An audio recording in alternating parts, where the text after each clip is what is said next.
السلام علیکم کلاس. میں آپ کی اسلامیات کی ٹیچر آپ سے مخاطب ہوں. امید کرتی ہوں آپ اپنے گھروں میں محفوظ ہوں گے اور خیریت سے ہوں گے. کلاس 4 پچھلے ویک ہم لوگوں نے سبق پڑھا تھا عقائد. آج ہم سیکنڈ چیپٹر پڑھیں گے ارکان اسلام اور اس میں پڑھیں گے زکوٰۃ کا مختصر تعارف. پیارے بچوں، ہم مسلمان ہیں اور ہمارا دین اسلام ہے. اسلام اللہ تعالیٰ کا پسندیدہ دین ہے. یہ ایک سچا دین ہے. اسلام دنیا اور آخرت میں بھلائی حاصل کرنے اور کامیاب زندگی گزارنے کی ہر طرح سے رہنمائی کرتا ہے. اب ہم پڑھیں گے ارکان. ارکان رکن کی جمع ہے جس کے معنی ہیں ستون یا کسی چیز کا حصہ. یعنی عمارت جو ہے وہ ستون پر قائم رہتی ہے. اسی طرح اسلام کی بھی عمارت جو ہے وہ خاص ستونوں پر قائم ہے.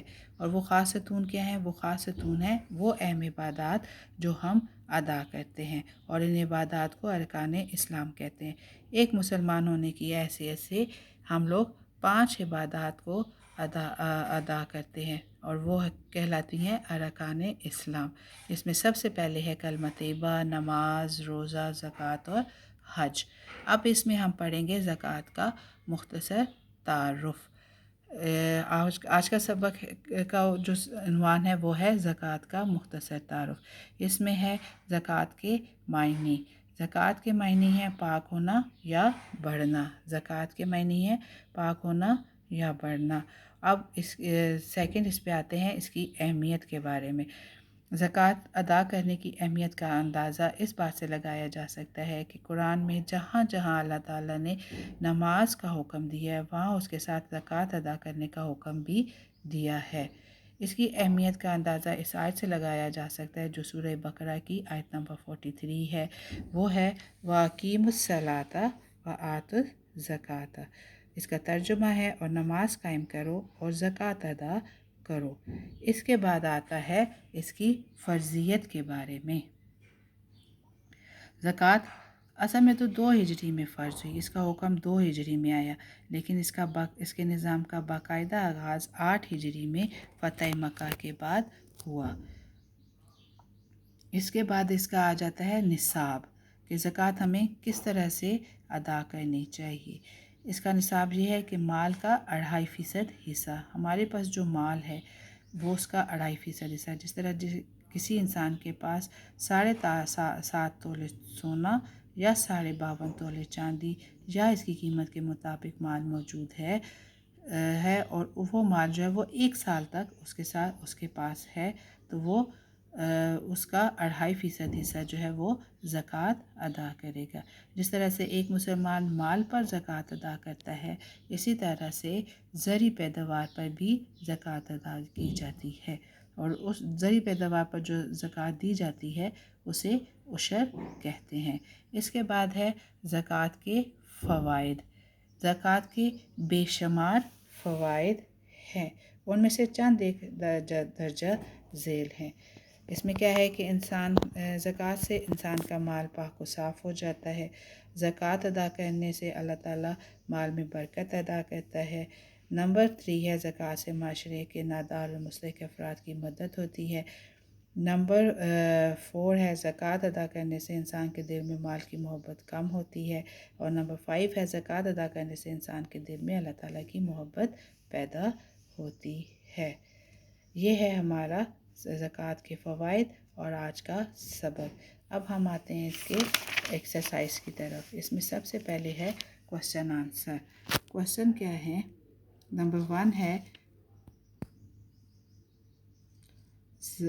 ارکان اسلام سے کیا مراد ہے؟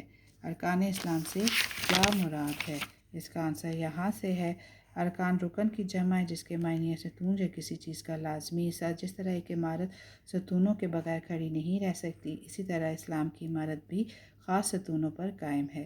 یہ ستون دراصل وہ اہم عبادات ہیں جن کے بغیر اسلام کا تصور نہیں کیا جا سکتا. ان عبادات کو ارکان اسلام کہا جاتا ہے.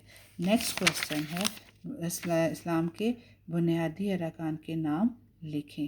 اسلام کے 5 بنیادی ارکان ہیں. کون کون سے؟ کلمہ طیبہ، نماز، روزہ، زکوٰۃ اور حج. اب نمبر 3 ہے زکوٰۃ سے کیا مراد ہے؟ نمبر 3 کا آنسر جو ہے وہ یہاں سے ہے.